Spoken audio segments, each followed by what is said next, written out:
Recording is on. Aí, tá gravando. Então, vamos lá. Começar aí com a química celular, né? Primeira coisa, vocês estão vendo direitinho a minha tela? Sim, dá para ver. Ok, beleza, então. Tudo no mundo, inclusive os seres vivos, né, são compostos por átomos, são compostos pela matéria. Mas os principais elementos químicos que estão aí na composição dos seres vivos são carbono, hidrogênio, oxigênio e nitrogênio, tá? Eles compõem mais de 95% das células, né? Então, mais de 95% dos organismos, tá? Outros componentes químicos estão aí destacados na tabela periódica. Sódio, magnésio, são todos aqueles nutrientes, sais minerais e outros nutrientes sais minerais, na verdade, né?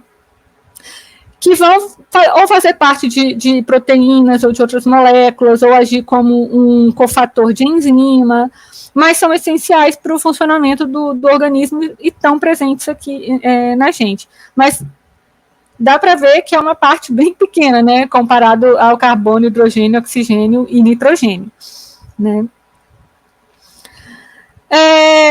A água, que está aqui, né? A água é hidrogênio e oxigênio e é uma grande parcela aí dos organismos, tá? 70% no ser humano, né? 70% das células são compostas por água, tá? Alguns organismos, como água-vivas, 95% do bicho é água. Então, a água é muito importante porque a vida surgiu na água, né? As evidências que a gente tem hoje ainda é que a vida tenha surgido na água, então a água é de extrema importância para a manutenção dos organismos. Né? As reações químicas ocorrem em meio aquoso, né? Então a gente precisa da água para contribuir aí nas reações químicas que ocorrem nos organismos, né? Além disso, ela vai estar fazendo parte por exemplo, do líquido sinovial, que está ali presente nas articulações, do suor, nas lágrimas, né? Nesse líquido que a gente tem entre as meninges, que serve como gente, como é que chama? Uma amortecedora aí para o cérebro, né? E proteção também. No suco gástrico do nosso estômago, no líquido amniótico, né? Então, a água está presente e é muito importante, né? Sem água, não há vida na forma como a gente conhece, tá? Sais minerais, tá? Muito importante também, porque por mais que eles estejam em pouquíssima quantidade no nosso organismo, nos organismos em geral, eles são extremamente necessários, né? Eles são necessários, por exemplo, para que uma enzima possa funcionar direito, para que uma proteína tenha sua conformação ideal. Então, eles são necessários, tá? E os sais minerais são substâncias inorgânicas. Atenção aí nisso, tá? Sais minerais são inorgânicos, necessários em pequena quantidade, tá? Funções que eles podem ter: estrutural. Alguém consegue pensar em algum sal mineral que tenha função estrutural no nosso organismo, por exemplo? O fósforo, talvez, não sei. O cálcio, que está presente nos ossos, por exemplo. Né? Então, tem essa função. Olha como é que o cálcio é importante para a gente, né? O fósforo também é importante, né? O fósforo está presente na estrutura do DNA, né? Então, ele tem essa função estrutural também na estrutura do DNA e do RNA, né?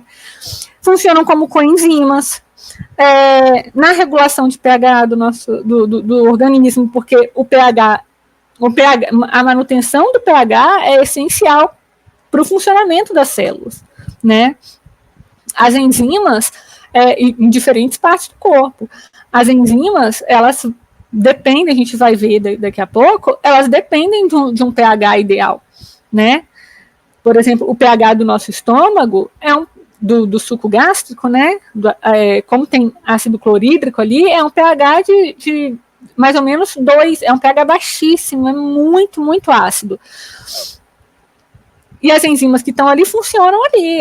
Se a gente tiver uma alcalinização, né, uma elevação do pH no nosso estômago, as enzimas ali não vão funcionar direito. E a enzima que tem ali, uma das principais enzimas que tem ali, que é a pepsina, serve na degradação de proteína. Então, imagina quem come carne. Se você come um bife e o seu estômago está com pH elevado, por algum motivo, algum medicamento que você tomou, alguma disfunção, você não vai conseguir digerir essa carne bem, né? Então, é de extrema importância um pH ideal. Já, por exemplo, no intestino, o pH é básico. E as enzimas que estão ali precisam desse pH básico para funcionar, né? Elas não funcionariam no estômago, por exemplo, e vice-versa. As enzimas do estômago não funcionam no intestino, tá? Fazem parte aí da composição de moléculas importantes, aqui, como do ATP, né, e do DNA. O ATP, que é a nossa molécula de energia, né, que é essa energia química que a gente que usa nos processos de metabolismo, tá? E em processos de membrana também, tá? Transporte de membrana. Então, os sais minerais, apesar de estarem em pouca quantidade, são essenciais, tá? Para o nosso organismo. Todos os nutrientes, né? São essenciais para o nosso organismo. E as vitaminas são moléculas maiores, tá? Porque aqui, ó, os sais minerais são tipo como íons, sódio, potássio, cálcio, tá? As vitaminas já são moléculas maiores, são moléculas orgânicas. Se é orgânica, o que elas têm na composição?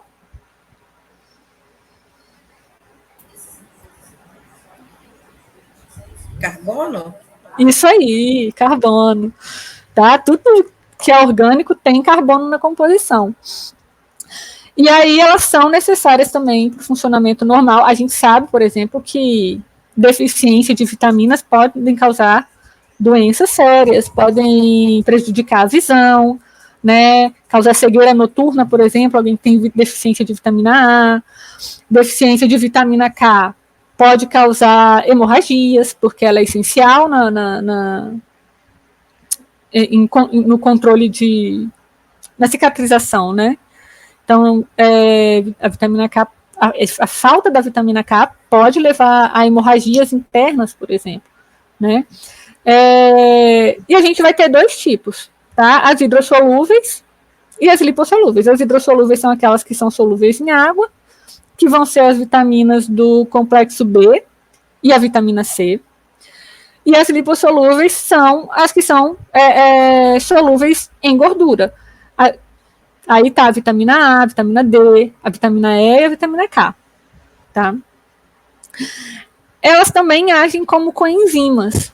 Então, assim, elas vão estar atuando nos processos metabólicos que vão estar envolvidos com enzimas, tá? Muitas enzimas precisam de um cofator. Ou esse cofator vai ser um sal mineral, ou pode ser uma vitamina, tá?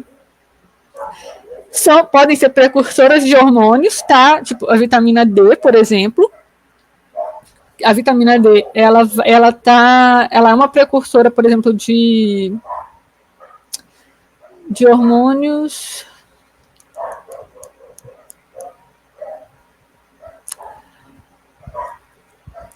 Gente, são hormônios lipídicos que envolvem colesterol na sua composição.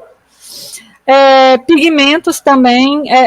Se a pessoa come muita vitamina, consome muita vitamina A, por exemplo, ela pode ficar com a pele até um pouco amarelada, ou com bronzeado legal, se ela pegar sol, né? Mas pigmentos e moléculas também necessárias aí ao metabolismo celular, funcionamento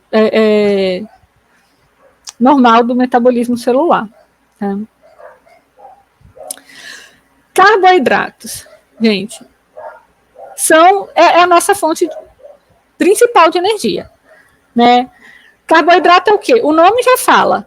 É um carbono hidratado. O que tem na composição de um carboidrato? Carbono, hidrogênio e oxigênio. É carbono e água, né? Então, que são também chamados de açúcar, glicídio e tal, também são moléculas orgânicas, né? E são nossa principal fonte de energia, mais rápida, né? Então, por exemplo, quando a gente está fazendo exercício, não sei se vocês já ouviram falar, que para você começar a queimar gordura, você tem que fazer um determinado tempo de exercício.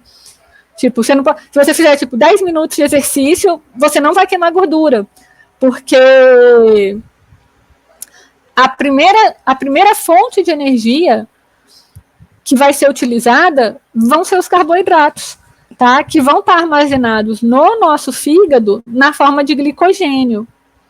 Tá?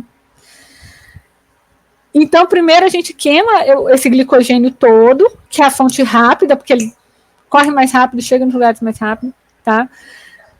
E aí, depois que essa reserva de glicogênio acabou, aí o seu corpo começa a usar gordura, começa a fazer a remoção dos lipídios lá nos adipócitos, tá? Para poder usar eles como fonte de energia. Porque o carboidrato, no metabolismo, a gente vai ver em aulas futuras, ele é quebrado muito mais rápido, é mais fácil. Apesar de uma molécula de lipídio, por exemplo, ter um ácido graxo, ele consegue contribuir com muito mais energia, porque ele tem muito mais ligações de carbono do que um carboidrato, ele demora para quebrar tudo, demora para fazer isso, demora para essa remoção. Então, o carboidrato ele vai mais rápido e, principalmente, nosso cérebro, tá? A fonte de energia que ele usa é carboidrato. Tá? Não vai gordura lá para cima. É só carboidrato. Então, eles são... Essa é a principal função deles, né? Mas, além disso, os carboidratos também podem ter função estrutural, tá? A celulose presente nas paredes que compõem as paredes celulares das células vegetais são compostas de carboidrato. Celulose é carboidrato. O amido que a gente extrai aí, tipo amido de milho, amido o polvilho, que é amido de mandioca, né? O polvilho é um amido extraído da mandioca. Isso tudo, no caso da celulose, é função estrutural. No caso do amido, é reserva energética, sabe, mesmo. Tá igual o nosso glicogênio, é uma reserva de energia, tá? Então, mas ele pode ter essa função estrutural. Outro exemplo, além da parede celular dos vegetais, né, das células vegetais, as células de fungos também vão ter uma parede celular, só que em vez de celulose, ela é composta de quitina.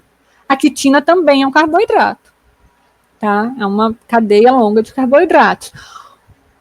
O exoesqueleto dos insetos não, né? Dos artrópodes em geral, também é composto de quitina, que é esse carboidrato. Tá? Então, ele também vai ter função estrutural, além de ser uma fonte de energia. Tá? Lipídios. Principal função aí principal função não, né? Tem essa função de armazenamento de energia nos animais, né? A gente guarda energia aí na forma de gordura nos nossos adipócitos. São moléculas orgânicas, tá? Essa principal característica é ser insolúvel em água, né? É gordura, a gente sabe, é óleo. Joga na água, não se mistura, são insolúveis em água, né? Vão ser solúveis em solventes de gordura, tá? Então, tem essa funções. Armazenamento de energia, também estrutural, tá? Mas onde que lipídio vai estar na estrutura de alguma coisa? Membrana celular. Membrana celular é composta de lipídios, né? Principal, e é isso que dá característica é por conta os lipídios, a forma como os lipídios se arrumam em meio aquoso, né, na água, que permite ter a membrana celular, né? Alguns lipídios. Função hormonal, muitos hormônios são lipídicos. Testosterona, por exemplo. Testosterona é um hormônio lipídico, né? A testosterona ela provém do colesterol, que é um lipídio, né?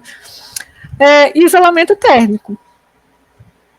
Daquelas baleias, as focas, leões marinhos que vivem naqueles lugares super frios, conseguem porque elas têm uma camada de gordura enorme, muito espessa, que promove esse isolamento térmico. Então, evita a perda de calor, né, interno. Tá? E aí a gente vai ter, os lipídios são ácidos graxos. Tá? Tem os ácidos graxos, tem o colesterol, tem as ceras, por exemplo, cera de abelha é um tipo de lipídio, cera do nosso ouvido é um tipo de lipídio, mas os principais para a gente aqui são os ácidos graxos, saturados e insaturados, tá? Então, a gente tem esses dois tipos. Os ácidos graxos saturados são aqueles que a temperatura ambiente, eles formam as gorduras, eles ficam sólidos, né? Tipo uma manteiga, óleo de coco, aquela gordura de coco que fica bem sólida, né? E os insaturados são os óleos, né? Então, ácidos graxos saturados, gorduras, insaturados, óleos. Azeite, óleo de cozinha, normal, tá? E a gente tem o colesterol também, que também vai estar presente nas membranas celulares, mas também tem muitas outras funções. O colesterol, ele é um lipídio que ele é precursor de muitas moléculas importantes no organismo, inclusive dos sais biliares, né, que o fígado produz, de vários hormônios, da vitamina D, então ele está envolvido nisso tudo. Tá? E as proteínas? As proteínas são tão importantes que tudo no nosso organismo, tudo é proteína, praticamente. Todas as características do nosso... Quando você fala características genéticas, que a gente fala, é proteína, gente, né, gente? A gente sabe disso. O DNA, o que ele tem ali nele, ele vai ter uma sequência de nucleotídeos lá, ele vai ter o código para a formação de proteína, para isso que ele serve. Ele guarda o código para as células fazer uma proteína. É isso que é o DNA. E as proteínas, elas vão ter funções enormes, função de comunicação entre células, função estrutural, hormônio, as enzimas que, nossa, são as principais proteínas, assim, né? Todas as enzimas, quase todas as enzimas são proteínas e são de extrema importância para o funcionamento do nosso corpo, né? Dos organismos em geral, né? Porque elas catalisam as reações químicas. Elas promovem que as reações químicas ocorram mais facilmente, mais rapidamente do que sem a presença delas, né? Elas aceleram as reações químicas. Então, tudo seria muito mais devagar dentro da célula, tudo aconteceria muito mais devagar se não fossem as enzimas, tá? Mas as proteínas, elas têm, não sei se vocês lembram, elas têm uma conformação, elas têm uma estrutura, e elas precisam dessa estrutura para funcionar direito. Se elas não tiverem na forma ideal delas, elas não funcionam, elas perdem a função, né? É o que a gente chama de desnaturar. Quando você tem um aumento, uma elevação da temperatura muito grande, ou uma mudança de pH muito grande, essa proteína ela vai perder essa forma dela, ela vai desnaturar. E aí, a partir desse momento, ela não vai funcionar.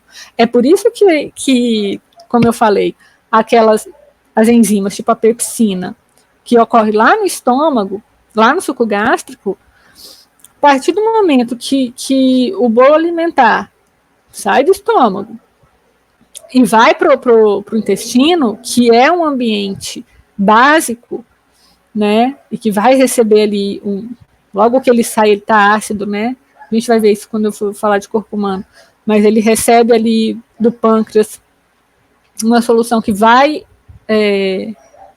alcalinizar essa mistura, a pepsina para de funcionar. No intestino, ela não funciona. Ela só funciona no estômago, porque tem o pH ideal dela. Tá?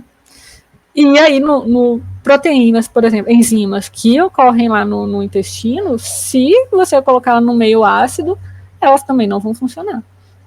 Tá? Mesma coisa com temperatura. O negócio é que a gente não tem a gente só vai ter uma variação de temperatura se a gente tiver, por exemplo, uma febre ou um choque térmico, né? E aí é complicado.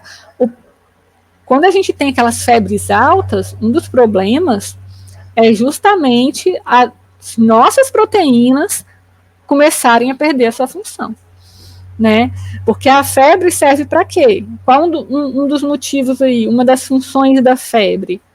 É justamente prejudicar os patógenos que estão no nosso corpo. Porque eles não vão conseguir funcionar, porque as enzimas, as proteínas dele não vão conseguir funcionar direito, tá? Só que aí, né, se elevar demais a temperatura do nosso corpo, subir demais, chegar lá nos 39 e passar disso, aí já começa a prejudicar o nosso próprio organismo, tá? E as proteínas são formadas por aminoácidos, né? E a gente tem os aminoácidos essenciais e os não essenciais. Essenciais são aqueles que a gente precisa consumir na nossa dieta, porque a gente não produz. E os não essenciais são aqueles que a gente produz, então eles não precisam estar na nossa dieta. Uma coisa, eu estava até vendo isso esses dias, tem uma coisa interessante, né? Que o pessoal consome, por exemplo, colágeno. Colágeno é uma proteína que atua ali na lâmina basal, que ajuda a manter os tecidos epiteliais, né? Então, dá estrutura para o tecido epitelial. E aí tem gente que consome cápsula de colágeno por conta disso, né? Para ter uma pele melhor. Só que quando o colágeno é uma proteína, proteínas são grandes. Nossas células lá no intestino, o nosso corpo, ele não absorve proteína. Então, ele só absorve os aminoácidos, que são os componentes das proteínas. Então, quando a pessoa ingere aquela cápsula de colágeno, o que vai acontecer é que o corpo dela vai digerir essa proteína, ela vai deixar de ser colágeno, vai se transformar nos vários aminoácidos que compõem a proteína colágeno e não necessariamente eles vão voltar a formar uma proteína de colágeno. Até porque, para você ter formação de colágeno, você precisa de vitamina C. Que a vitamina C é um cofator de enzima, da enzima que produz colágeno. Então, se você realmente quer ter uma pele boa, toma muito suco de limão. Ou muito suco de acerola, sei lá, consuma vitamina C, porque não adianta você consumir proteína, consumir colágeno, se você não tiver vitamina C suficiente para produzir o colágeno, né? Só uma curiosidade aí. Eu vou ter até uma tabelinha aqui dos aminoácidos que são não essenciais e essenciais, tá? Mas só a nível de curiosidade. E aí falar especificamente das enzimas, né, que são essas proteínas super importantes, tá? Que vão catalisar essas reações químicas no nosso corpo, tá? Então, o que a gente fala com diminuir a energia de ativação é porque uma reação química, ela precisa de uma certa quantidade de energia para acontecer. As enzimas reduzem essa quantidade de energia para a reação acontecer. É assim que elas conseguem acelerar as reações químicas, sabe? É como se... Vamos fazer um exemplo esdrúxulo aqui. Se em vez de você pagar o serviço com dinheiro, com real, você paga em dólar. Você precisa de menos quantidade de dólar para o mesmo valor, para a mesma coisa acontecer, né? Não sei se é um exemplo bom. Mas, assim, é isso. Ela reduz a quantidade de energia necessária para aquela reação acontecer.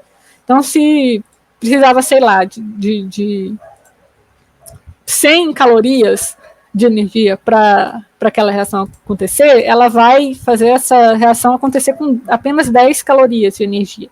Então, ela acelera porque por conta disso, tá? E as enzimas, elas vão ter, tá, ali um sítio ativo, elas têm o substrato é o quê?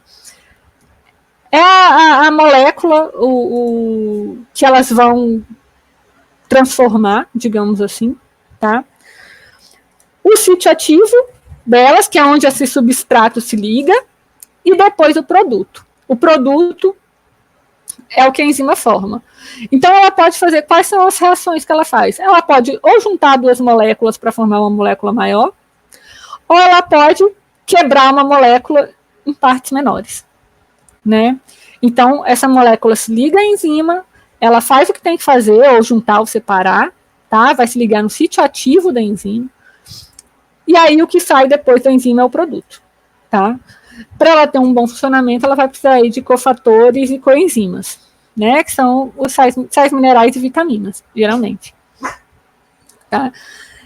E também pode ter, quando uma enzima não está sendo necessária, quando uma reação química realizada por uma determinada enzima não está sendo necessária, ela pode ser inibida, tá? Então, é algum fator que vai se ligar ali na enzima e vai, tipo, é como se trancasse ela. Gruda nela e não sai mais. E aí ela não consegue mais fazer o seu trabalho, tá? Até que seja necessário de novo, tá? Algumas vezes essa inibição é irreversível, outras vezes não. E eu já falei, né, dos fatores que afetam, assim como se a temperatura e pH afeta a atividade das proteínas, também afeta das enzimas, porque enzimas são proteínas, né? Aqui, botei um esqueminha, tá? Então, a enzima, ela tem ali o sítio ativo dela, tá? São essas duas depressões aí, nesse roxinho, que seria a enzima, tá? No caso, ele está representando a sacarase, que é uma enzima que quebra a sacarose, né? Que é um carboidrato, tá? Então, a sacarose se liga aí no sítio ativo da enzima, tá?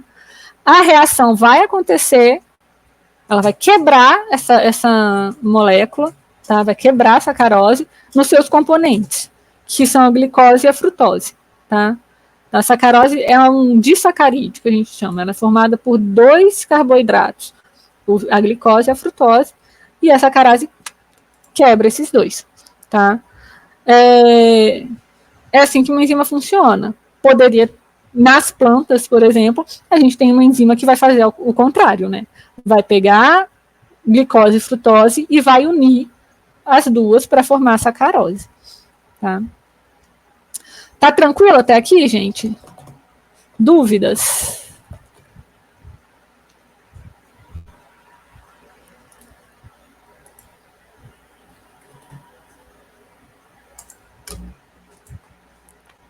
Tá, vou continuar então. Aqui é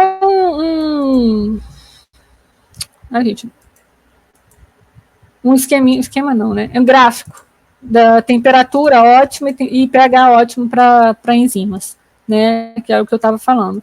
Né? A gente tem toda enzima, toda proteína, na verdade, vai ter temperatura e pH ótimo, Tá? Então, abaixo disso, a atividade dela começa a cair e acima disso também. Tá?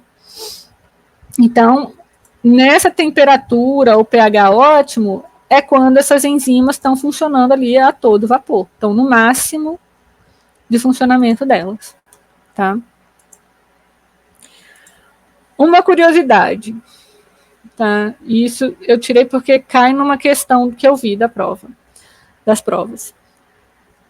Os animais possuem mais proteínas na composição do organismo e as plantas possuem mais carboidratos.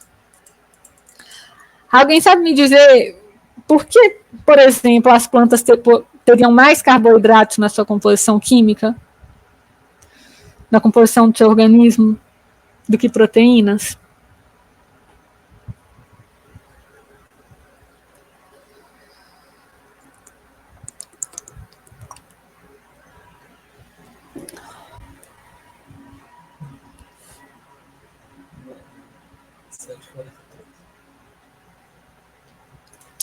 Ninguém? Então, as plantas, todas as plantas, têm parede celular. E a parede celular é composta de celulose, que é um carboidrato. Além disso, a principal forma pela qual elas armazenam energia é na forma de amido, que também é carboidrato. Então, na sua composição geral, elas acabam tendo mais carboidratos do que proteínas. Né? E os animais não fazem isso, então não tem parede celular, então acaba que as proteínas estão aí mais presentes na composição. Tá? E agora, ácidos nucleicos. Essa parte aqui é importante, porque essa parte cai mais. A gente precisa saber, entender o que são os ácidos nucleicos e o que acontece com eles, né? As funções, porque isso cai tanto aqui na parte de biologia celular, quanto lá na genética, que a gente vai ver mais para frente, que é um assunto que cai bastante. Os ácidos nucleicos, deixa eu ver se alguém botou. Ah, Juliano falou aqui por causa da celulose. Agora que eu vi, não apitou para mim aqui quando você digitou. Os ácidos nucleicos, tá? São polímeros de nucleotídeos. Os carboidratos, alguns carboidratos, como a celulose, o amido, são polímeros, né? Aqueles carboidratos de cadeias compridas, são polímeros de carboidratos, né?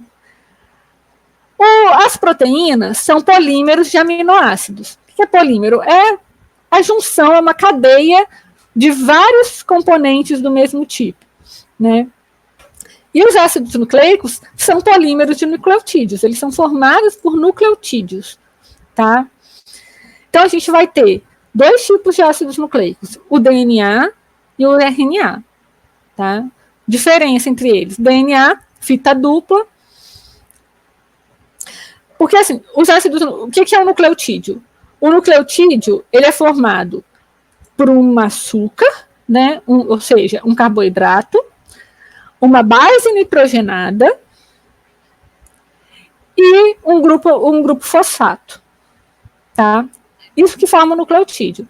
Qual vai ser a diferença dos nucleotídeos do DNA e do RNA?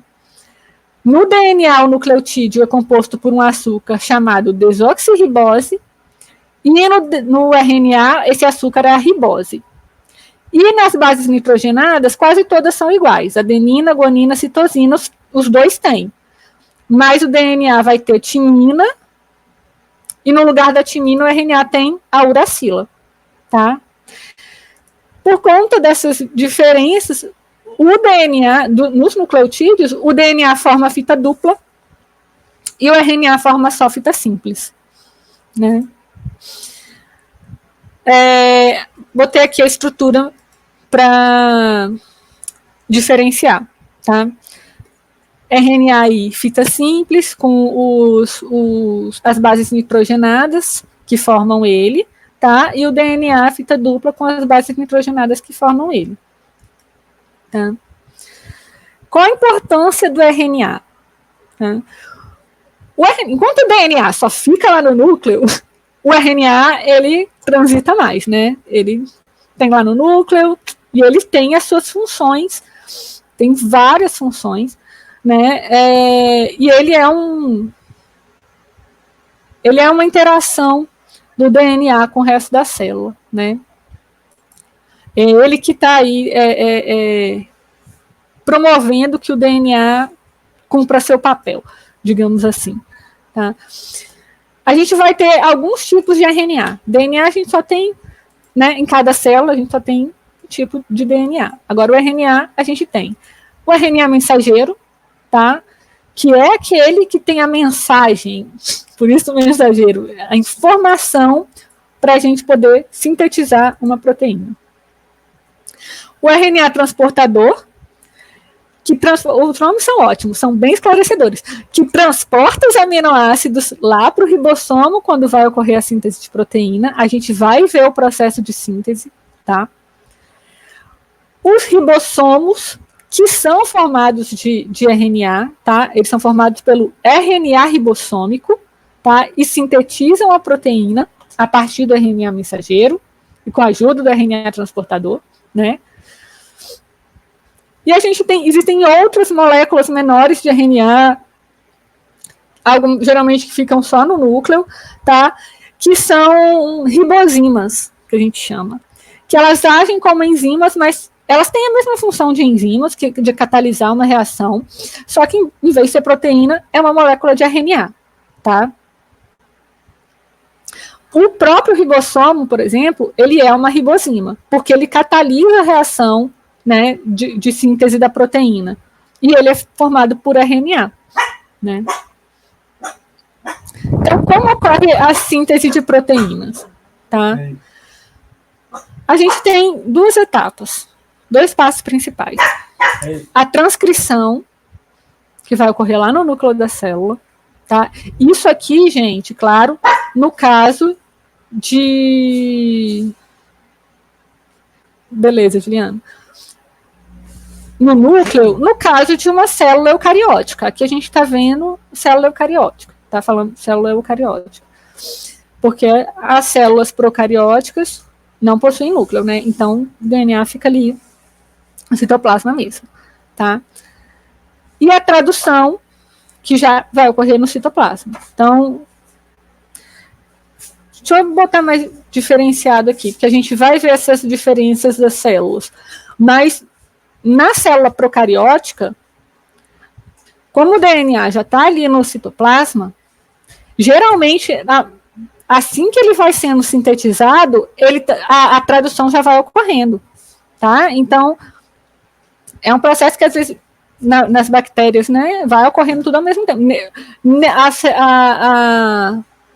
A produção do RNA nem terminou ainda, do RNA mensageiro, e já está sendo feita a proteína ali em cima dele. O ribossomo já acoplou e já está produzindo a proteína.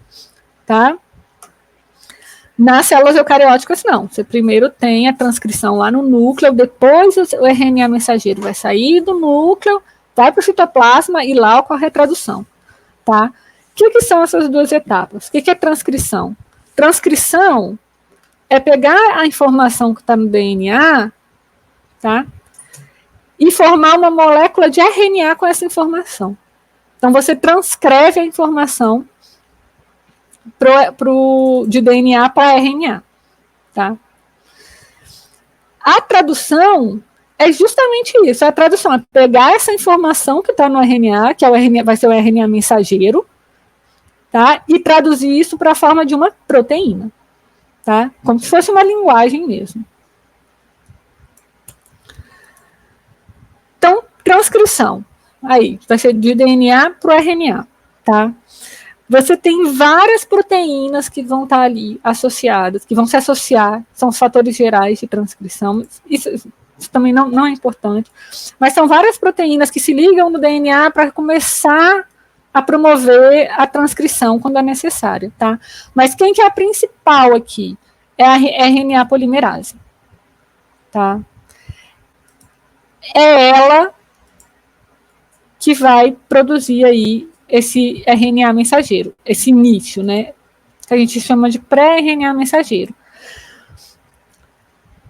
Nas células eucarióticas, é o pré-RNA mensageiro, porque ocorrem transformações, depois que ela produz, vai produzindo esse RNA, ocorrem algumas transformações nele para ele virar um RNA mensageiro maduro, tá? Nas bactérias não tem isso. Não tem transformações. O RNA que está sendo produzido ali, ele já é inteiro, não tem nada que ser mudado nele, tá? Nas bactérias. Nos eucariotos, você tem aí o splicing, tá? Que é a remoção lá de introns, tá? E junção de exons. O que é intron? Intron é um pedaço da molécula, do RNA, que não significa nada. Então, ele não é... Ele não tem informação. Então, ele é removido do RNA e aí se gruda os exons todos juntos para formar o RNA mensageiro, porque os exons têm a informação necessária. São os exons que estão em formação para se formar a proteína. Tá? Aqui é o esqueminha, por exemplo, do DNA, que é essa fita dupla que está em azul, né? A RNA polimerase aí, que parece um ovo nesse desenho, que ela vai passando, e o que ela faz? Ela vai ler vai literalmente ler, né? Não tem outra palavra para dizer. Ela vai identificar ali os nucleotídeos, tá? Que são, na verdade, as bases nitrogenadas desses nucleotídeos, né? São adenina, guanina, citosina e timina. E ela vai parear. Só que em vez de parear para formar um outro DNA, ela forma um RNA. Então, quando você tem no DNA uma timina, ela vai colocar uma adenina. Quando você tem uma citosina, ela põe uma guanina. Quando você tem... Só que, claro, de nucleotídeos de RNA. Você tem uma guanina, ela põe uma citosina, você tem uma adenina, em vez de pôr timina, ela põe uracila, que é esse U, tá aqui. Tá vendo? E assim ela vai formando ali, ó, ela abre mesmo a fita né, a fita do DNA se abre para ela poder ir lendo e ir pareando. E depois ele vai juntando de novo, tá? E aí vai saindo mesmo o RNA mensageiro ali, tá? Beleza, depois que esse RNA foi produzido ali pela RNA polimerase, que ele sofreu o splicing ali dentro do núcleo ainda, né? E aí se formou o RNA mensageiro maduro, ele vai sair do núcleo para o citoplasma. E é ali que vai acontecer a tradução, tá? Ele vai encontrar um ribossomo, e o ribossomo vai traduzir a informação que está nele. Como que se faz essa tradução? Porque a gente só tem 4 nucleotídeos diferentes. A gente tem 21 aminoácidos. Não é um aminoácido por nucleotídeo. Né? Não teria como. E também, se fosse só nucleotídeo por nucleotídeo, não teria tanta combinação. A gente tem códons, tá? Os códons são trincas de bases nitrogenadas. São trincas de letras. Cada códon são 3 letrinhas, tá? E aí a gente tem códons que vão estar aí traduzindo, né? Sendo traduzidos para diversos aminoácidos, tá? E a gente tem os códons de início e códons de término também, que são aqueles que indicam onde a proteína começa e onde ela termina, tá? Isso acontece no ribossomo. O RNA transportador é ele que traz os aminoácidos para o ribossomo e ligando os aminoácidos um no outro, formando a proteína, tá? Aqui é uma tabelinha que eu coloquei das trincas de RNA, né, dos códons, e quais aminoácidos eles significam, assim, tá? Esse A, o G aqui, ó, tá? É a metionina e é o códon de início. Então, toda proteína recém-formada, o primeiro aminoácido dela é a metionina, tá? Primeiro aminoácido que vai ter em toda proteína é a metionina, tá? E esses aqui, ó, o AA, o AG e o GA são os que indicam que acabou. Acabou a proteína, aqui não entra aminoácido mais, fim. E aí a proteína vai acontecer uma reação química, a proteína vai ser liberada do ribossomo, e aí ela vai sofrer outras transformações. Tudo na célula está tudo transformando o tempo todo, nada tá bom. Sempre tem alguma coisa para mexer. Aí vai sofrer outras transformações depois. Mas isso aqui é a base, tá? Então vai seguindo esse código. A cada 3 bases nitrogenadas no RNA mensageiro, um aminoácido é colocado para formar a proteína, tá? Botei aqui, ó, um esqueminha. Cada bolinha dessas aqui numerada significa um aminoácido, tá? Grudadinho aqui, ó, no RNA transportador, tá? Esse verde aqui é o ribossomo. O ribossomo é formado de 2 unidades, né, 2 subunidades, a pequena, que fica embaixo, que é onde fica o RNA mensageiro ali, que está sendo lido, e a de cima, que faz a síntese da proteína. Tá? O RNA transportador, ele vem aqui, ó, ele vai vir sempre se ligar nesse sítio aqui, ó. Suponha que o RNA transportador veio aqui com esse aminoácido número 4 aqui, ó. Aí ele se liga aqui, tá? Aí já vai ter um aqui. Isso aqui a proteína já foi iniciada, tá? Beleza.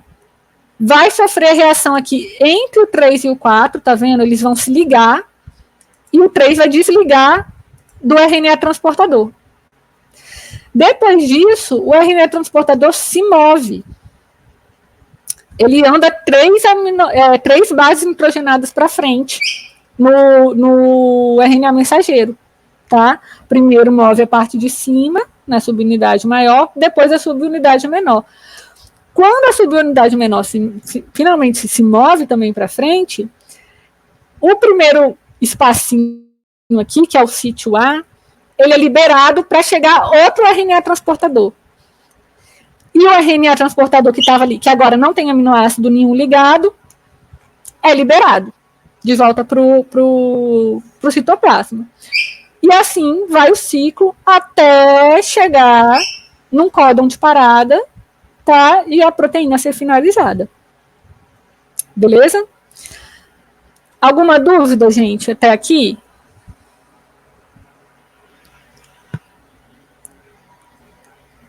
Com essa parte? Demorou. Beleza. Massa. Deixa eu ver aqui agora. Não. Aqui.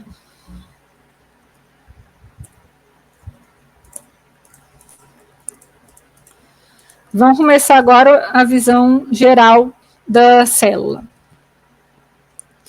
Tá? Então, a gente viu toda essa parte lá de mais química, né? Menorzinha lá dentro de parte das coisas dentro da célula, essa parte mais química. E aí eles vão para a célula em si, tá? A gente sabe que a célula é a unidade fundamental dos seres vivos. Todo ser vivo é formado por células e os vírus estão no limbo da existência, né? Porque eles não são formados por células, eles não têm metabolismo próprio, eles não nada, né? Só serve para causar pandemia. Ai. E a célula em si, ela que é a unidade fundamental dos seres vivos, né? O que é comum a todas as células, porque a gente tem diferentes tipos de células. Então, o que todas elas têm? Todas elas têm DNA. e todas elas replicam o DNA delas, tá? Que a gente vai ver mais para frente. Quando eu for falar de mitose e meiose, a gente vai ver a replicação do DNA antes. Todas elas fazem a transcrição do DNA em RNA. Todas elas vão ter proteínas e enzimas, tá? O mecanismo de tradução do RNA é o mesmo, ou seja, vai ser pelos ribossomos, tá? Necessitam de energia livre e possuem membrana plasmática, tá? A membrana plasmática que separa o meio interno do meio externo e permite que a célula seja uma unidade, né, com esse meio interno organizado e funcional, tá? E a gente tem os dois tipos básicos, procariontes ou procarióticas e eucariontes ou eucarióticas, tá? Então, isso aqui, ó, comuns a todas, tanto as procariontes quanto as eucariontes têm, tá? Quais as diferenças entre elas? As procariontes são pobres em membranas. O que isso significa? Elas têm a membrana plasmática e acabou. Elas não têm organelas internas com membrana, então elas não têm membranas internas, né? Então elas só têm ali a membrana plasmática como membrana, tá? Elas podem ter parede celular diferente da parede celular vegetal, tá? É uma parede celular diferente. Não possuem núcleo diferenciado, tá? O DNA delas geralmente fica ali localizado numa determinada região do citoplasma, mas é no citoplasma, tá? São muito pequenas comparadas às células eucarióticas, elas são bem menores. É do tipo, a gente tem cerca de, acho que 10 vezes, a gente pode ter, não é 10 vezes não, é muito mais. Eu não lembro se é 90 vezes, algo assim. A gente tem muito, mas muito mais células bacterianas no nosso próprio corpo do que células do nosso próprio corpo. Para você ver a quantidade de como elas são pequenas, porque a gente tem tipo trilhões de células bacterianas vivendo no nosso organismo. Por que a gente por que não faz diferença para o nosso tamanho? Porque elas são muito pequenas, elas são 10 vezes menores do que uma célula eucariótica até, sabe? É ridículo. Elas são do tamanho de uma mitocôndria, tá? Mais ou menos. Tem uma alta diversidade. Isso aqui, ó, tá? É a microbiota normal da superfície da língua humana, tá? Aqui a gente tem várias bactérias diferentes. Várias bactérias diferentes. Essa laranja é uma, essa verde é outra, esse vibrião aqui é outro, essa cinza aqui é outra. Várias, uma diversidade muito alta, né? E as células procariontes não estão aí presentes são os tipos celulares das bactérias e das arqueias, tá? Que são as arqueobactérias, também podem ser chamadas assim, que são organismos procariotos que vivem em situações extremas, são organismos extremófilos, aqueles que vivem, tipo, na beira de um vulcão, num local cheio de enxofre, ou de alta salinidade, que outros organismos não conseguem viver, tá? Não conseguem explorar. As células eucariontes, tirando bactéria e arqueia, o resto é tudo eucarionte, então a maioria, né? A maioria é em grupos, né? Que a gente conhece. As células eucariontes são mais organizadas, elas são compartimentalizadas. O que são esses compartimentos? São as organelas. E as organelas são formadas por membrana. Por isso que as células procarióticas são pobres em membranas. Elas não têm organelas membranosas, né? A única organela, porque o ribossomo é considerado uma organela. Então, a única organela que as células procarióticas têm são os ribossomos, tá? Já as células eucarióticas têm várias organelas. A gente tem o núcleo diferenciado e o que envolve, que separa o núcleo do citoplasma, né? Esse é uma membrana, tá? A membrana nuclear. As organelas, tipo retículo endoplasmático, mitocôndria, complexo de Golgi, tudo é formado por membrana. Então, elas são ricas em membranas, porque as membranas formam as organelas também ali internas. Além da membrana celular, da membrana plasmática, elas têm essas membranas internas que são as organelas. Tá? Vão possuir um núcleo diferenciado, né, como eu disse, que também é diferenciado porque tem uma membrana em volta dele, e ali dentro fica o DNA, né, e ele comanda a célula, porque o DNA é quem manda, porque se ele está produzindo as proteínas, o dono da informação das proteínas, né, e as proteínas que exercem praticamente todas as funções, é ele que domina, né, que comanda. Possuem citoesqueleto, tá? Células bacterianas não possuem citoesqueleto complexo. O que as bactérias têm são algumas proteínas que são parecidas com as proteínas que formam o citoesqueleto nas células eucariontes, mas eles não formam uma estrutura assim, até porque, como elas têm parede celular, as bactérias, elas não têm muita movimentação, assim, do espacial, né? Elas não vão formar pseudópodos, por exemplo, então elas nem precisam ter um citoesqueleto, e elas são bem pequenas. Mas as células eucariontes possuem citoesqueleto, são grandes, são bem grandes, podem ser vistas a olho nu, podem ser tão grandes até serem vistas a olho nu, né? Todo mundo sabe do ovo, mas também, por exemplo, os alvéolos das frutas cítricas, cada gominho daquele ali é uma célula inteira. Então, um suco de laranja é citoplasma, tipo, aquilo ali é citoplasma, tá ligado? Todas as células que você arrebentou. É basicamente isso.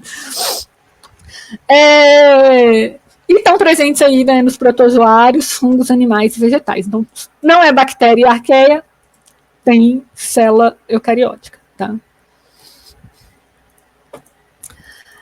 Diferenças aí a gente vai ter as diferenças entre as células das células eucarióticas entre si, tá?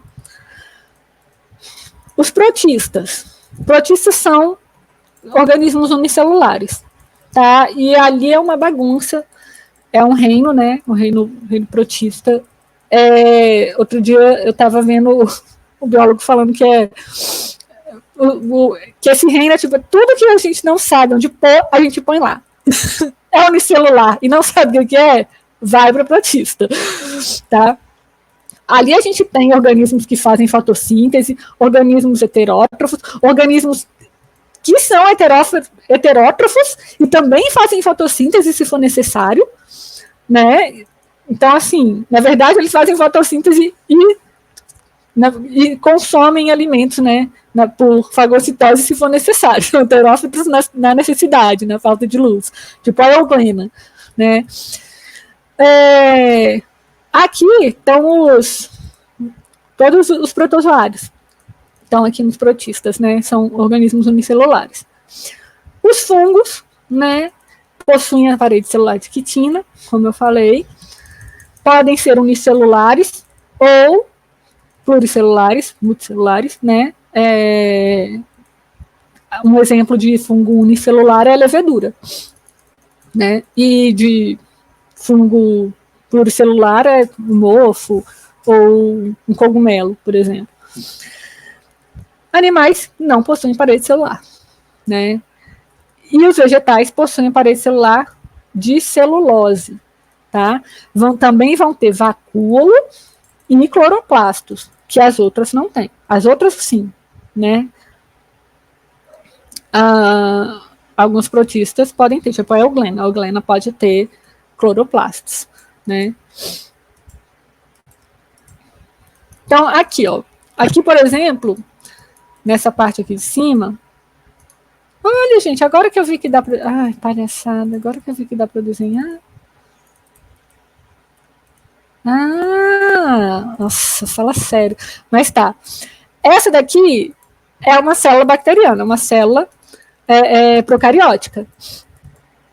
Aqui está o DNA dela, geralmente ele fica embolado num canto específico, não sai dali, ele não fica vagando, né, pelo citoplasma,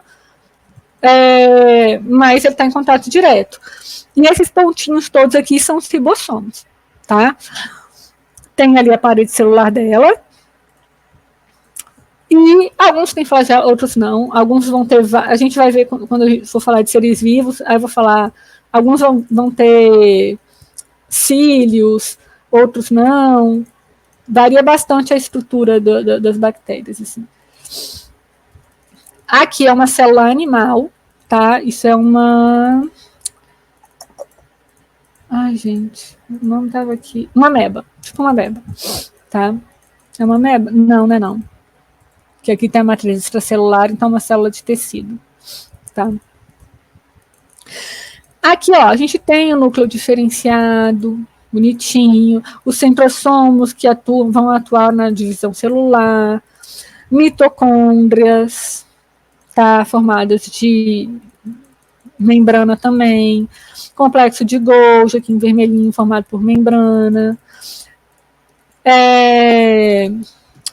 retículo endoplasmático rugoso e o liso, também formado por membrana, lisossomos, que são formados por membrana, tá? Esses risquinhos vermelhos fazem parte do exoesqueleto, do citoesqueleto, tá? Filamentos de actina, os microtúbulos também fazem parte do citoesqueleto, e também tem outro tipo de filamento que aqui, ó, filamentos intermediários, que também fazem parte do citoesqueleto, tá? O citoesqueleto é formado por esses 3 tipos de proteínas, são proteínas. Ribossomos, que são esses pontinhos, e assim, peroxissomo também formado por membrana, tá? Aqui é uma célula fúngica, tá? Tem a parede celular de quitina, tá? Tem núcleo diferenciado, mitocôndria, a coisa toda. Algumas eu já vi em alguns lugares falando que tem vacúolo, mas não é uma regra. E a célula vegetal, que é enorme. A célula vegetal é geralmente maior do que as células animais, tá? O vacúolo ocupa um espaço enorme. Tem algumas células que você olha assim, vai ser um grande negócio branco e um pontinho no canto. Você olha no microscópio. Esse pontinho no canto é o núcleo e o resto é o vacúolo. Porque o vacúolo realmente ocupa um espaço enorme na célula vegetal. Tá? Vai ter as mitocôndrias e tudo, mesma coisa das células animais, mas elas também vão ter aqui os cloroplastos, tá? Que são os responsáveis pela fotossíntese. Tá? E elas não vão ter lisossomos. Porque o vacúolo faz o papel de lisossomo nas células vegetais.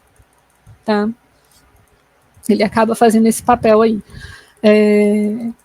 nas células vegetais. A gente tem algumas diferenças, porque por ter parede celular, por exemplo, uma célula vegetal não tem capacidade de fazer fagocitose ou pinocitose. Né? Ela não consegue fazer isso. Então, a gente tem algumas diferenças, até na hora da mitose, a gente tem umas diferenças. Elas não têm, acho que os filamentos intermediários no citoesqueleto, tá? Então, tem algumas diferenças, assim, que são promovidas por conta da parede celular, mas a parede celular dá uma vantagem, né? Célula vegetal não vai se romper por excesso de água, por exemplo, entrando nela. Tá? Então, aqui eu fiz uma tabelinha boa para diferenciar a célula animal de célula vegetal. Tá? Então, as duas têm membrana plasmática, as duas têm núcleo, lisossomo só no animal, vacúolo só no vegetal, parede celular só no vegetal, cloroplasto só no vegetal. Tá? E aí, membrana plasmática. Vamos começar a ver a membrana plasmática. Ela vai ser composta principalmente por lipídios, né? São os fosfolipídios, são lipídios específicos, tá? E proteínas, tá? No meio aí da sua bicamada, porque elas formam aquele modelo do mosaico fluido, elas formam uma bicamada lipídica, então você tem uma faixa de lipídios em cima, outra faixa de lipídios embaixo, tá? Esses lipídios, eles têm... Como os lipídios, eles tipo, são hidrofóbicos, eles não gostam de água, não se misturam na água, os fosfolipídios, na pontinha dos lipídios, eles têm uma que a gente chama de cabeça polar, que interage com a água, que se dá bem com a água. É um pedacinho dele que se dá bem com a água. Isso é essencial para a formação da bicamada lipídica, porque aí, onde a célula está, tem água para tudo quanto é lado, né? Então, a cabeça polar do lipídio, do fosfolipídio, vai interagir com a água que está ali para fora da célula ou para dentro da célula, tá? E os lipídios mesmo, os ácidos graxos, né, vão ficar tudo ali dentro. Aí forma a bicamada lipídica, né? E ela é fluida. É óleo, é como se fosse uma gota de óleo, uma gotinha de óleo assim, só que em vez dela ser fechada, toda cheia de óleo, ela é aberta, com água fora e água dentro, como se fosse um círculo de óleo. E então ela é móvel, né? Ela é flexível, e os lipídios se movimentam ali, porque eles não estão com eles não têm ligação covalente entre eles só estão arrumados, evitando água que está fora e que está dentro da célula, né?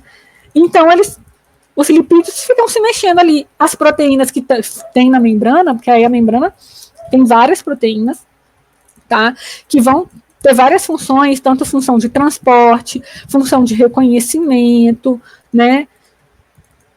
Ali na membrana. Elas também ficam ali, ó, vagando, apesar de em alguns casos, tem regiões de membrana em algumas células que vão ser bem específicas, assim, tem uma composição de proteínas bem específica ali, mas elas conseguem vagar, elas não ficam paradas, travadas, tá? E a gente vai ter o glicocálice também ali externamente, tá? Na face externa da membrana, que são carboidratos que vão estar ligados ou aos lipídios mesmo, ou às proteínas de membrana, tá? Que vão formar o que a gente chama de glicocálice, que é importante no reconhecimento entre células, é importante para evitar dano químico também às células, tá? E elas têm o que a gente chama de permeabilidade seletiva. O que é isso? Ela seleciona quem entra e quem sai, quem pode entrar e quem pode sair, né? E ela faz isso justamente porque ela é uma bicamada, ela é composta de lipídios.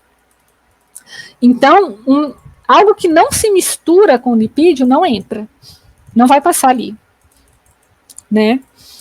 Aí você pergunta, mas e a água? A água vai passar por uma proteína canal, assim, ó, né, que a gente chama de aquaporina, que a gente vai ver em transporte de membrana. Ela tem os lugarzinhos dela de passar, tá? A célula em si é super permeável à entrada de água, mas a água não passa direto pelos lipídios, né? Mas, por exemplo, alguma molécula que for solúvel em gordura, passa aqui. Passa de boa pela bicamada lipídica. Tá?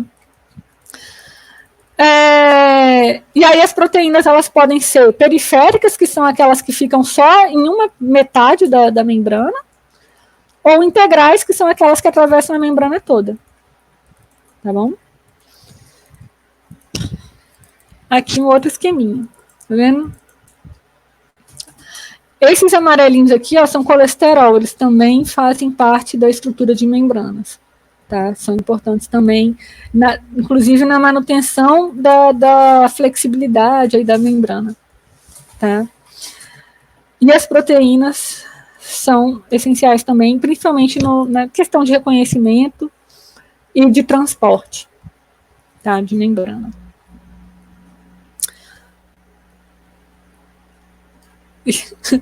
E aí, gente, tranquila tá aqui? Agora que eu tô vendo os negócios aqui no bate-papo.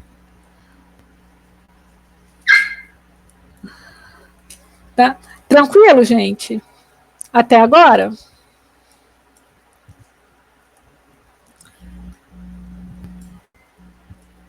Demorou. Deixa eu ver aqui, deixa eu fechar aqui, que já foi. Fechar esse aqui que já foi. Esse.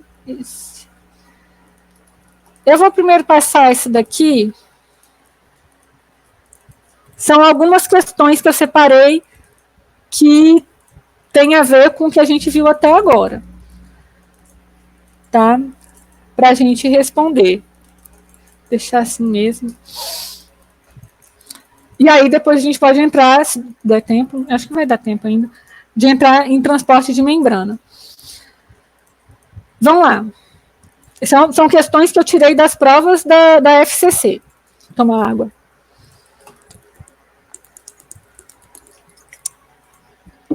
Primeiro, gente, alguma dúvida? Ai, obrigada, Antônio. Feliz. Vocês têm alguma dúvida? Sim. Tá. Que aí a gente segue para as questões. Obrigada. Vamos lá, então.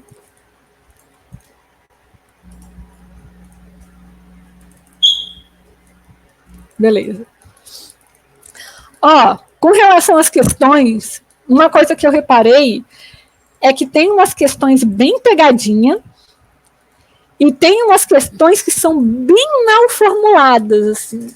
Tem questão que é tipo assim, fica difícil você entender o que a questão está querendo. Algumas, tá? Não são todas, não. Mas tem algumas questões que você fica meio assim na dúvida do que está sendo pedido, porque ela meio mal formulada mesmo, tá? Tem até, vai ter até um exemplo aqui, numa questão assim. Mas vamos lá. Ó, primeiro aí.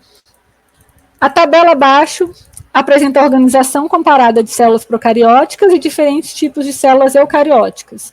O sinal mais indica a presença da estrutura, organela, e o sinal menos a ausência. Qual dessas aí está correta? E aí ele botou aqui, ó, bactérias, fungos, vegetais, animais, as estruturas, o que tem, o que não, né? Mais para se tiver e menos para se não tiver. Qual dessas aí que vocês acham que está certa?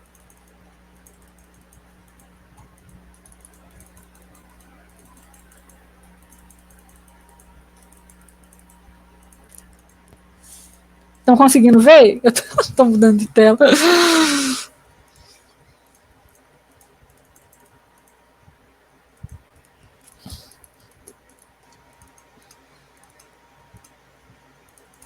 Deixa eu fazer assim.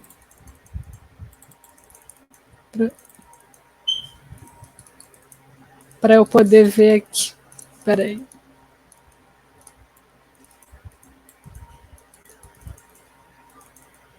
Ai, não. Ai. Aí que aí eu consigo ver aqui no cantinho. Se vocês estão falando. Deixa eu dar um zoom aqui, aumentar o zoom.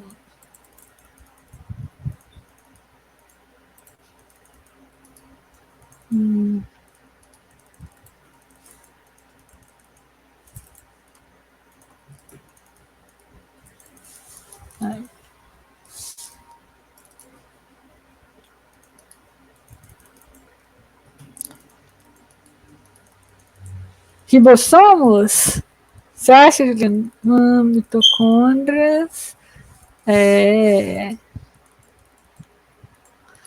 Então, Daniela acertou. Mitocôndrias. As bactérias não têm mitocôndrias, lembra que elas não têm organelas membranosas. Ribossomos é o que todo mundo tem. Ribossomos são as únicas organelas que as bactérias têm. Lembra que eu falei isso? Então não tem como ser elas. E os fungos também vão ter ribossomos, né? Cloroplasto, vegetais tem, mas fungo não tem. Fungo não tem cloroplasto, bactéria também não, porque é uma organela. Todos aqui quase todos são organelas. Parede celular. Aqui está dizendo que os fungos não têm, mas eles têm, né? Retículo endoplasmático, as bactérias não vão ter, né? Ribossomos, as bactérias elas têm, os fungos também. Todo mundo tem ribossomo. Todo mundo tem. Então, é aqui mitocôndrias, tá? Que as bactérias não têm, porque é uma organela membranosa, e os fungos, os vegetais e os animais vão ter as mitocôndrias. Beleza? Próxima aí. Síntese de proteínas é um processo essencial à sobrevivência das células e dos seres vivos. A forma pela qual os diferentes organismos sintetizam suas proteínas é um dos elementos que nos faz crer que toda a diversidade atual de vida no planeta descende de um ancestral comum. Em relação a esse processo, assinale a alternativa correta. Uma coisa interessante aqui é que a gente só precisava ler. A síntese de proteínas é um processo essencial à sobrevivência das células e seres vivos. Em relação a esse processo, assinale a alternativa correta, porque a outra parte ali não disse nada demais, né, para a gente poder responder a questão. Então, em relação a esse processo, qual é o processo? Síntese de proteínas. Qual aí que vocês acham que está certo? Sim, eu também faço isso. Às vezes eu vou direto na pergunta que está logo acima, porque o enunciado não te fala nada. É só um monte de texto à toa. Eu falei isso com alunos meus que iam fazer o Enem ano passado. Falei, gente, primeiro lê direto ali, porque às vezes vocês nem precisam do enunciado. E o enunciado do Enem é um troço enorme, que só te faz perder tempo às vezes.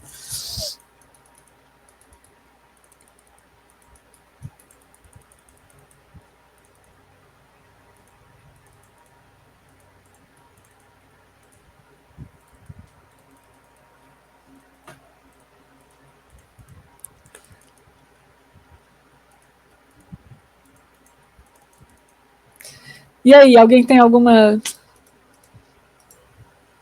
sugestão de qual que é a certa?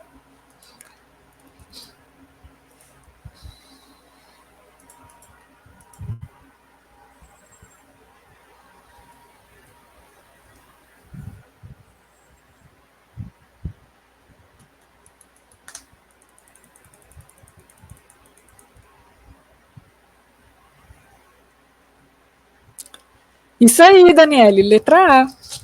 Muito bem. Por quê, gente? Olha só. Letra A. A síntese de proteínas tem início com a transcrição da informação genética contida no trecho da molécula de DNA para uma molécula de RNA mensageiro. Isso acontece, a gente viu, né? O que está dizendo nas outras? B. Trechos da molécula de DNA são transformados. Já pode parar aqui. Porque eles não são transformados, eles continuam ali do jeito deles, né? Eles são transcritos. C. No núcleo das células eucarióticas, as moléculas de RNA são transcritas em proteínas, não é no núcleo. Elas não são transcritas, elas são traduzidas e não é no núcleo que isso acontece, é no citoplasma. D. O RNA mensageiro associa-se ao DNA e copia a informação genética. Não, o RNA mensageiro ele é um produto da transcrição do DNA, né? Então, ele não se associa. Depois que ele é formado, ele vai embora. Ele nem chega perto do DNA mais, né? As proteínas ingeridas com os alimentos podem exercer as mesmas funções das proteínas sintetizadas pelas células. Não, porque a gente não absorve as proteínas inteiras. A gente absorve só os aminoácidos, tá? Então, se a gente ingere a proteína, ela é quebrada em aminoácidos, aí as células absorvem aminoácido, tá? Que é uma molécula bem menor. Então, não tem como ela ter a mesma função, ela ter alguma função, porque ela não vai existir depois do processo de digestão. Né? Então, é a letra A. Beleza? Próxima aí. Considere o texto a seguir. Segundo notícia publicada no JB Online, blá, blá, blá, com o título Descoberta sobre RNA, ajuda a reconhecer a origem da vida, as moléculas de RNA tiveram importância fundamental nos primórdios da vida em nosso planeta. Isso se deve ao fato dessas moléculas, em certas condições, desempenharem papéis que atualmente são executados pelo DNA e pelas proteínas. Estudos recentes mostram que moléculas complexas de RNA poderiam ter se formado espontaneamente nas condições existentes nos primórdios da vida na Terra, que é a teoria da vida de RNA, que inicialmente não tinha DNA, era RNA, e o RNA começou com essa função que o DNA tem hoje, né? Mas a gente precisava ter lido isso aqui? Não, porque olha só, os papéis desempenhados pelos RNAs nos primórdios da vida e que atualmente são desempenhados por DNA e proteínas são, respectivamente, né? É isso aqui que importa. Tá? Qual letra aí vocês acham que é? Enzimático e reparo? Estrutural e catabólico?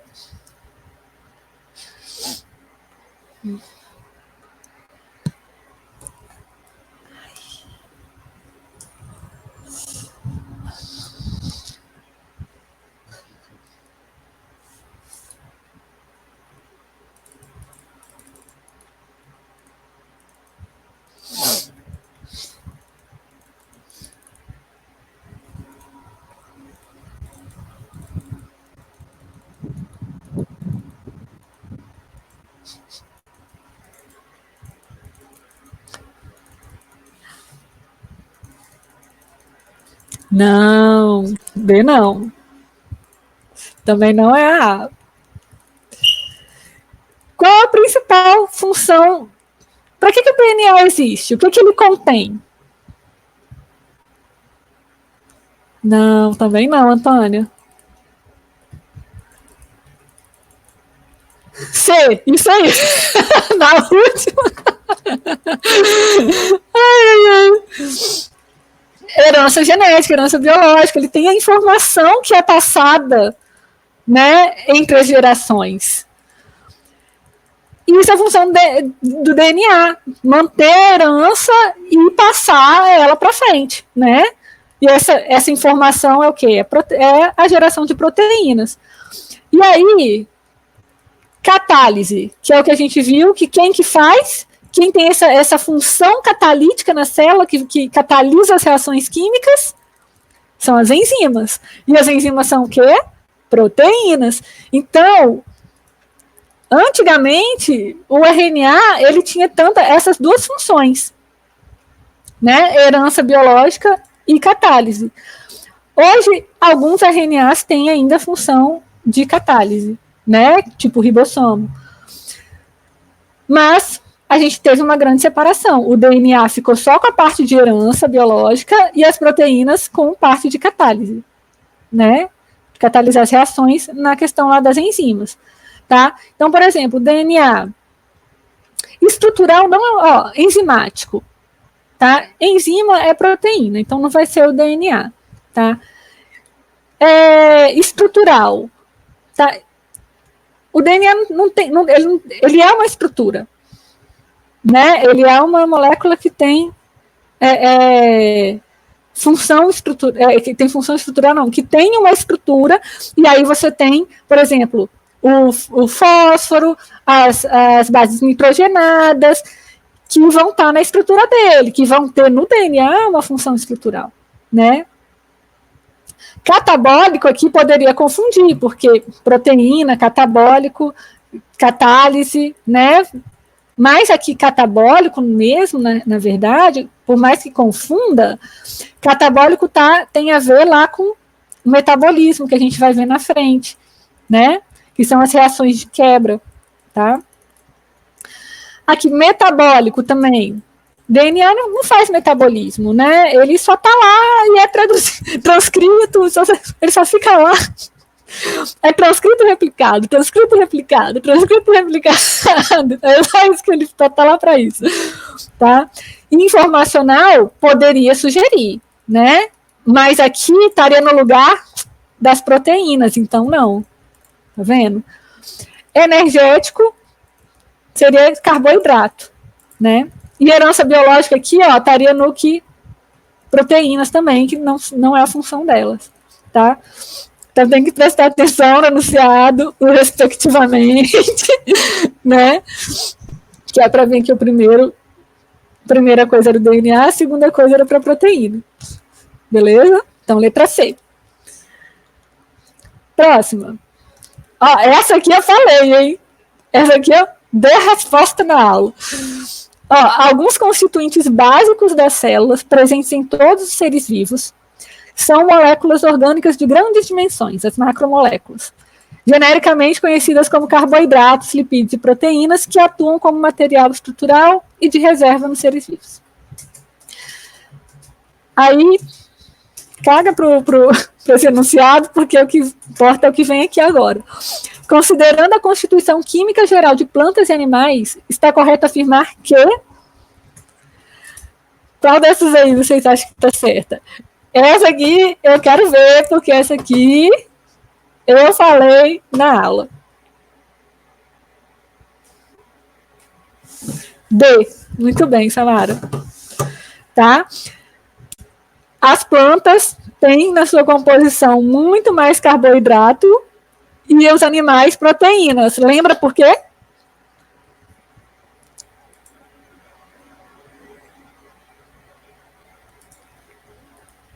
Porque você pensa, isso aí, parede celular e amido, né? Porque as duas produzem proteína. As funções celulares e tudo que e hormonais e tudo nas células vegetais também são realizadas por enzimas e proteínas, né? Então, por que ela teria isso tudo? Porque ela tem na sua constituição muito carboidrato na parede celular e amido nas reservas de energia, né? Isso aí. Então, letra D, tá? Aqui, ó, vamos ver aqui por que as outras estão erradas. Os constituintes orgânicos mais abundantes em plantas e animais são os lipídios? Não, né? Ninguém quer também. Não pode, não dá. Lipídio serve para armazenar energia, fica ali, é o último recurso para a gente, fica ali. É o banco de energia do organismo, né? Se ele como ele vai guardando a energia.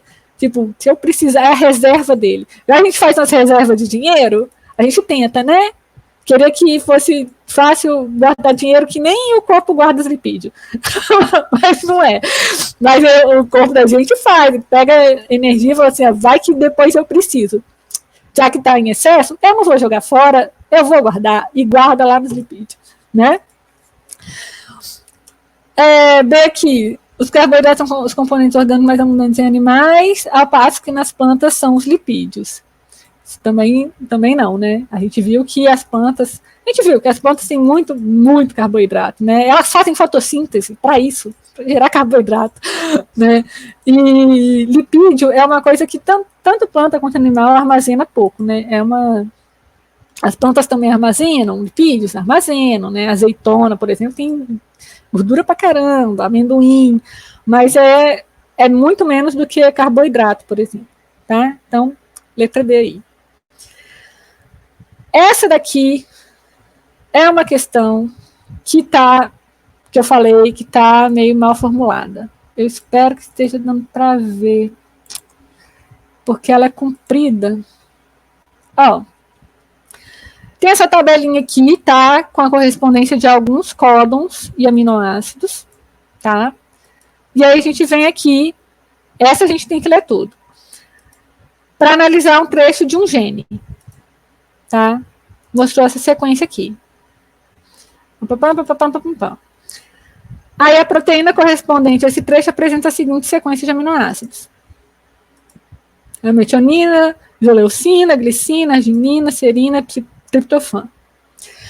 Aí ele pergunta se uma mutação do tipo deleção, e a gente vai ver mutação mais para frente, mas mutação do tipo deleção a gente já lembra, delete, então foi removido, né? No sexto par de nucleotídeos. Então, esse par de nucleotídeos foi tirado lá do DNA. Tá? A gente tem, essa questão aqui é uma questão que a gente tem que ter, porque ela foi formulada de uma maneira que não, pelo menos para mim, não ficou muito clara. Tá? Então, o que acontece aqui? Porque ele vem aqui e ele te dá o DNA. Isso aqui é a dupla fita, tá? Que está ali, tudo correspondendo. Então, essa aqui é uma fita, a outra fita do DNA, juntinhas uma na outra, tá? Ligadas uma na outra. Ele não dá pra gente o RNA, tá? Então, aqui você tem que saber fazer esse negócio aqui. Você tem que saber construir um RNA a partir do DNA, tá? Não é difícil. É só você lembrar que no RNA, no lugar do T, vai ter um U. Tá? Então, basicamente, você pode simplesmente pegar essa daqui de baixo, tá? Vamos pensar aqui. Metionina. Quem é metionina? AUG. AUG. Se isso fosse em DNA, qual que seria? O que estaria aqui? Em vez de AUG, ia estar o quê?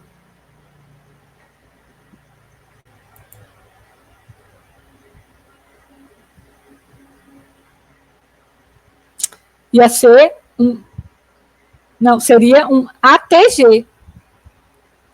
Tá? Aqui, ó, eu tô falando, se fosse uma mesma sequência aqui, mas em vez de nucleotídeos de RNA, fosse nucleotídeos de DNA, ia ser um ATG, porque aqui no lugar do U seria um T, tá? Então você pega essa daqui e aí você pensa, bem, se o RNA vai ser a complementação dessa parte aqui do DNA, então é só você pegar a parte de cima desse DNA, que é a complementação desse de baixo, e substituir todos os T's por U. Vai dar o RNA. Tá? Aí, beleza. Então, começa com AUG, beleza, metionina. Depois, seria AUU, isoleucina. Depois, seria GGC, glicina. Qual que foi o problema que eu encontrei aqui nessa questão? Essa parte aqui da sequência tá errada. Eles colocaram errado, tá? Porque aqui, ó, GGC. Depois seria GGA. GGA também é glicina. Depois teria GTT.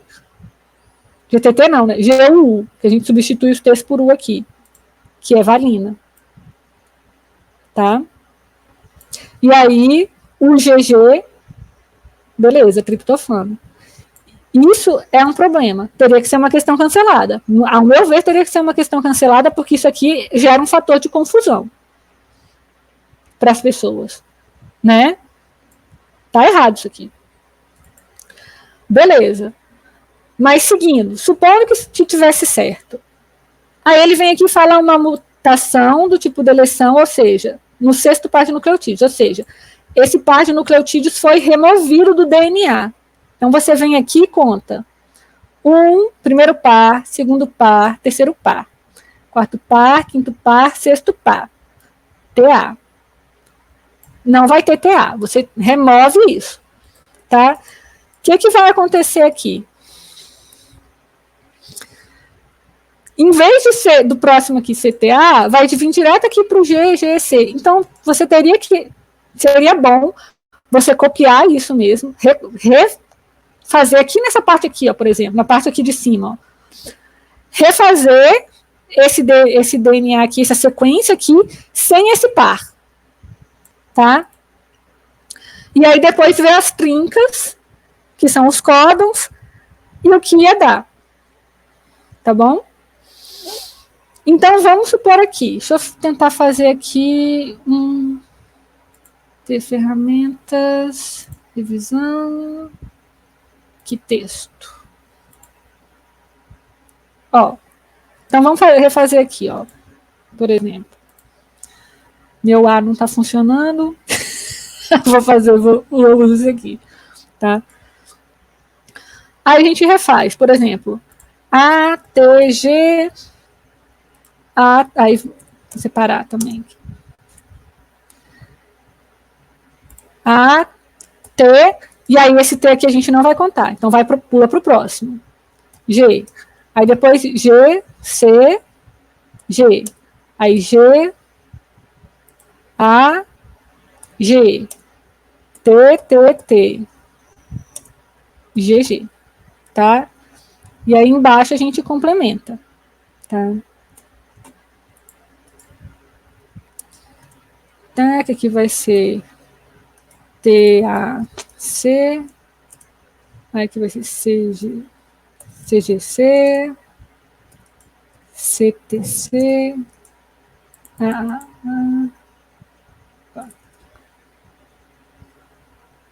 e CC, né? Tá? Ia ficar assim. Uhum.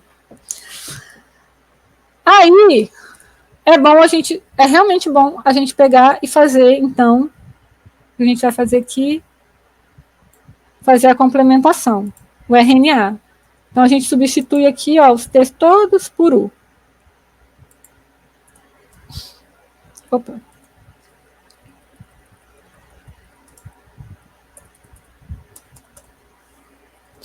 Tá? Então, é uma boa fazer isso na hora da prova. Deixa eu...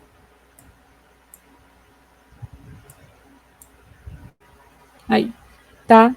Então, esse aqui é o RNA. Aí, a gente vem aqui, ó, e lê. Metionina, metionina. GCG. A gente nem tem esse GCG aqui, ó. Tá? Não tem esse GAG, não tem o não tem mais, a gente só tem esses dois primeiros. E aí a gente vai ver, agora a gente vai ver aqui as possibilidades. Tá? Então, ó, o que aconteceria se você tivesse essa mutação aí, essa remoção desse par de nucleotídeos? Ia formar um RNA mensageiro diferente, mas, porém, não haveria mudança na proteína. Isso está certo?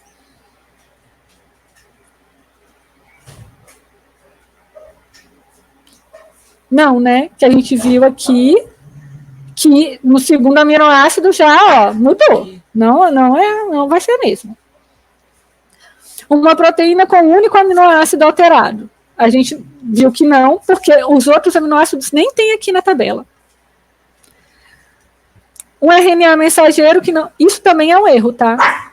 Eu também acho isso um erro, porque, por exemplo, se a gente for olhar lá na tabela, a gente pode encontrar esses aminoácidos aqui, esses códons, e a gente, na prova, a gente não vai ter certeza se eles não geram o mesmo aminoácido que gerava antes, tá? Porque pode acontecer. A gente tem, deixa eu pegar lá, não está aqui agora, peraí. Vou voltar lá naquela tabela para mostrar para vocês. Cadê?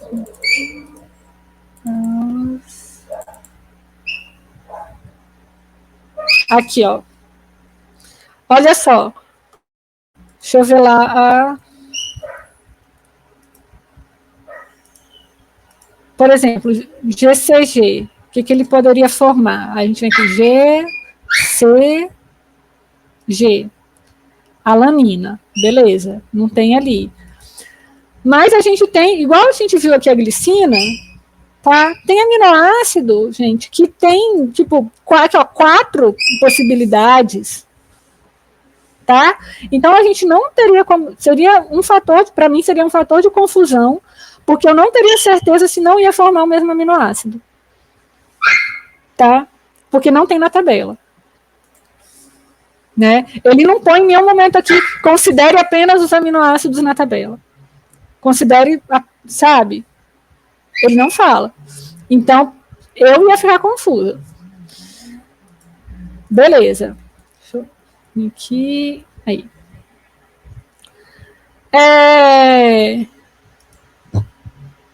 Um RNA mensageiro que não será traduzido em proteína. Para a gente ter certeza que seria D. Exatamente, Antônio. Uma proteína com a sequência de aminoácidos alterada a partir do segundo aminoácido, que a gente já viu que está alterada, seria metionina. O RNA mensageiro ele não vai ser traduzido em proteína se ele tiver algum defeito, por exemplo, no primeiro ali, ele não tiver um códon AUG, por exemplo, que é um códon de início. Aí ele não tem como ser traduzido, porque ele precisa disso aqui, precisa desse AUG para começar a tradução, né? Se ele não tiver, ele não vai ser traduzido, né? É o jeito, assim. Tá? Então é a D. Mas vocês viram como que essa questão é confusa, mal formulada? Pelo menos eu achei bem mal formulada e ela tem erro, né, nesses dois aminoácidos aqui. Isso não é assim, né? Ela é bem confusa. Por exemplo, eu vi gente falando, por exemplo, no sexto par de nucleotídeos, e gente que contou assim, ó, tipo, o TA, AC, CT, porque... Ou então TA, CT, AA. Porque geralmente quando você tem quando se faz um sequenciamento de DNA, se sequencia só uma fita. E aí, quando você vai olhar, por exemplo, se você vai num banco de genes, que tem lá o sequenciamento por exemplo, já tem o sequenciamento do SARS-CoV-2. Aí você tem lá o sequenciamento deles. Você só vai ver a sequência de uma das fitas. Você só vai ver, tipo, essa parte aqui de baixo, tá vendo? Opa, peraí. Essa parte aqui de baixo, entende? É como se você só fosse ver... eles só vão te dar essa parte aqui de baixo, tá? Vão te dar os dados de uma fita, porque como elas são complementares, não tem por que eles olharem as duas fitas, né? E aí, quando se fala par, nesse caso, de um sequenciamento genético, o par é um do lado do outro. Entende? Então, tem gente que confundiu isso porque pensou, né, dessa forma, tá? Essa questão aqui me deixou bem confusa também. É uma questão bem mal formuladinha, e eu já vi umas outras assim, uma outra que também está mal formulada. Então, a gente tem que prestar bastante atenção. Lê, não entendeu? Lê, relê, escreve, para poder ter certeza do que está sendo dito e pedido, né? Porque vai chegar lá, ninguém vai tirar dúvida. Não tem um professor lá para chegar e tirar dúvida. Provavelmente o aplicador vai olhar para isso e vai falar, nem sei o que é isso. Né? E é isso aí. Então, vamos ter cuidado na hora de ler. A gente vai ter que ter bastante cuidado com isso. Aí. Próxima agora. E eu acho que essa é a última. Essa é a última. Ó. Os cientistas consideram que a origem dos primeiros seres vivos no planeta Terra ocorreu na presença de água há cerca de 3,5 milhões de anos. Sobre essa substância, que substância? A água. Ele te dá um negócio para falar sobre a água, né? Considere as afirmações a seguir. É uma das principais fontes de energia para os seres vivos, atuando nos processos de digestão, fermentação e fotossíntese. Apresenta papel estrutural na membrana celular e controla o fluxo de outras substâncias entre o meio e o interior das células. Constitui meio favorável às reações químicas e ao metabolismo celular e permite maior estabilidade térmica às células e seres vivos. Aí tem as opções aí, né, perguntando quais estão corretas, quais afirmações estão corretas. Quais que vocês acham que estão corretas? D, exatamente. É a letra D, tá? Por que não é a 2? a 2, ó, a letra E. Que a afirmação 2 não está correta? A água não tem papel estrutural, né? E quem controla o fluxo de substâncias entre o meio aqui, é o meio aqui que ele quer dizer é o meio externo, né? O meio externo e interior das células é a membrana, tá? É ela que faz esse controle, não é a água. Ela, né? E aqui, fonte de energia, a água não é fonte de energia, né?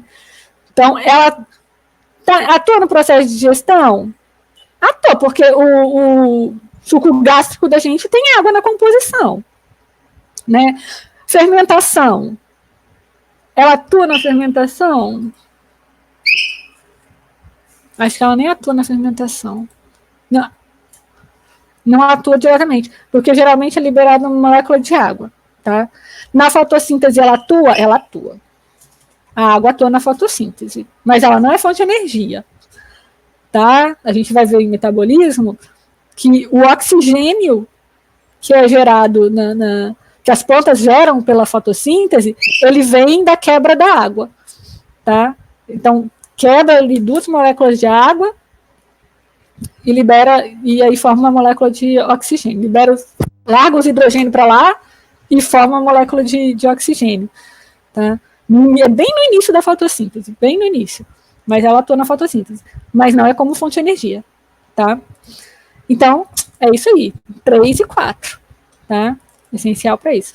Isso foi bem fácil. Botei até o gabarito aqui, que eu vou mandar isso tudo para vocês, né? Tudo que eu passei hoje eu vou mandar para vocês. Lá no grupo, daqui a pouco. Tá?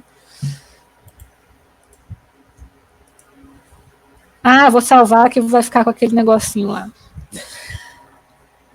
E aí, gente? Já deu 9. Minha garganta tá arranhando um pouco. Eu fiquei falando pra caramba.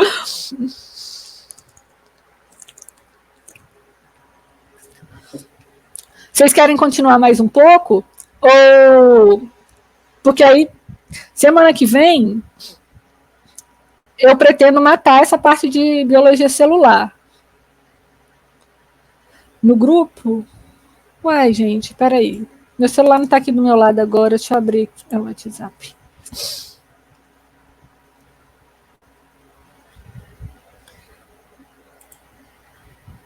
Você não tá no grupo não, Daniele? É porque eu não tenho seu contato. Peraí, que o Ailton tinha mandado... Peraí.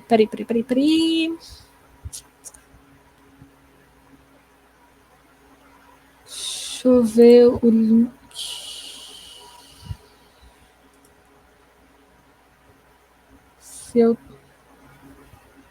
Porque eu mandei pro Ailton um link.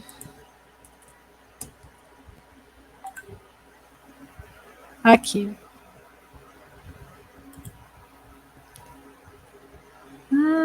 Eu quero copiar isso aqui.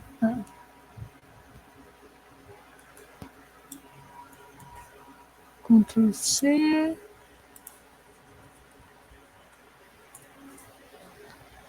Esse é o link para entrar no grupo. Tá. Não vi, peraí.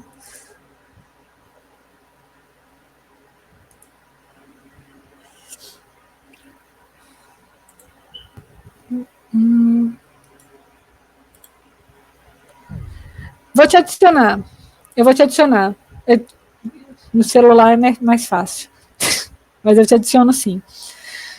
Gente, semana que vem a gente deve ver transporte de membrana. E aí vai ver citoplasma, tudo que tem lá dentro. E ver núcleo. E a gente vai ver mitose e meiose. E a replicação do DNA. Já. Tá? E aí eu acho que fecha essa parte da biologia celular. Que é essa parte da célula em si. E aí a gente vai ver. A gente tem que ver metabolismo. Vou dar uma olhada de novo nas questões que tem de metabolismo, porque metabolismo é um troço super complicado, que dependendo de como tiver, dá para amenizar. E tem mais uma coisa. E aí biotecnologia. Ver negócio de célula-tronco, que cai bem, tá? E aí depois que a gente terminar essa parte de biologia celular e biotecnologia, a gente já entra em genética. E aí genética a gente vai pegar bem, porque genética cai bastante.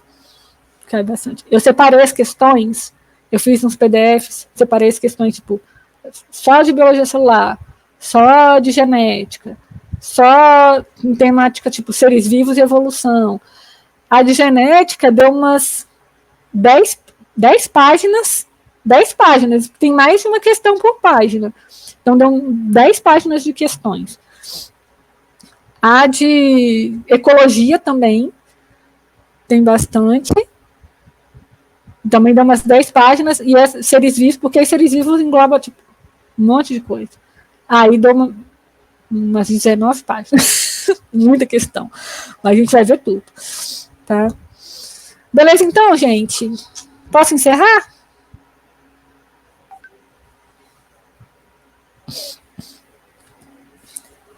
Demorou. Beleza, Dani. Valeu. Demorou, gente. Então, até quarta-feira.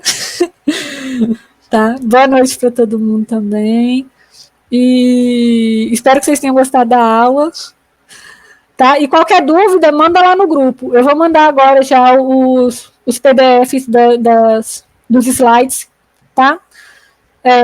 Para vocês olharem também, tá bom?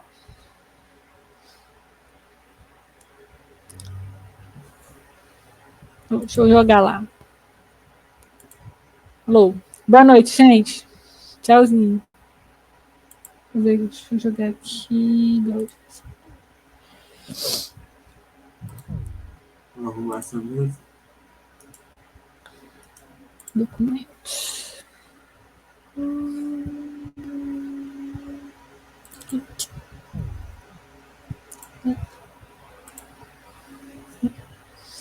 Esse ventilador é muito bom. Isso. Que bom que a gente comprou ele. Sim. Realmente. Cadê?